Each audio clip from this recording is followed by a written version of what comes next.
You a fan of Rian Johnson? If not, you're probably not going to like this movie because then you probably hated The Last Jedi, and The Last Jedi is a really good movie, so I don't know what you like or what you want from me. What the hell, focus on me. So Knives Out follows the story of Christopher Plummer as he plays an 85-year-old man who mysteriously gets murdered on his birthday. He is a mystery writer, something I'm sure Rian Johnson was really excited to do because when writers write about writing, there is nothing greater in the world. I really liked this movie. I mean, I went into this one with huge expectations because the trailers were so incredible to watch. The cast looked amazing, the direction looked amazing, and everything lived up to the hype.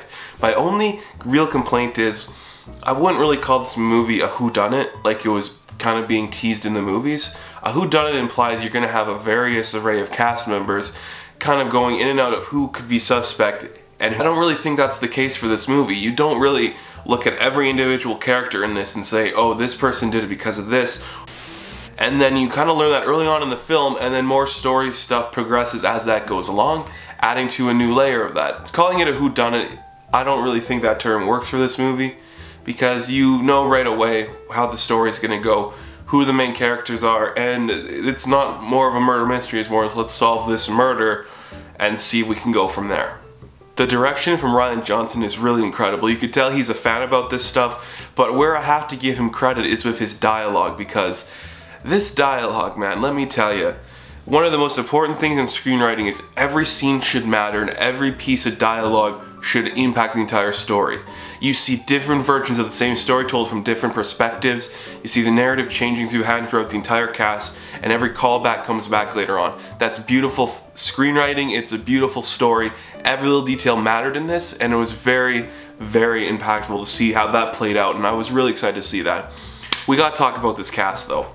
I got a few people in here that I'm huge fans of, and other ones I'm still trying to see if I like their resume and if I'm going to be a fan of them later on. First off, I forget his name. Darius from Atlanta. Something Lakefield, right? Or yeah, something Lakefield. He's amazing. His character is very different than what we've seen him play before, and he was very in power, and I really liked seeing that aspect of him.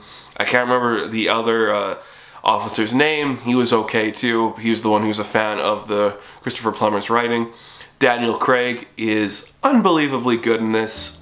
When he's playing that old southern draw charm, something about it is just infectious. You can tell when he's having fun in a movie as opposed to when he's playing James Bond, so take that how you will. Ana de Armas, I really hope I'm saying her name right. She was in Blade Runner 2049. She's gonna be getting a lot more roles because of this movie, I can tell you that right now. She was fantastic.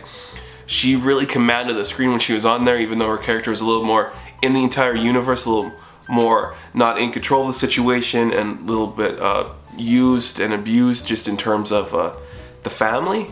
So that was really interesting to see. Jamie Lee Curtis, Don Johnson, you know, they're doing their usual stuff. They're being really good at it. Michael Shannon is very intense in here, as you know, just like he does. The girl from 13 Reasons Why, the kid from It, they're here. A lot of alt-right stuff, surprisingly. I wasn't expecting that, but I guess if you're a wealthy family, that's bound to come up eventually. So that's some weird stuff happening there. They were fine. There were two standout performances for me. First one being Toni Collette. I did not like Hereditary. A lot of people probably did really like that. That one wasn't for me. In fact, I couldn't even finish it. I thought it was so boring.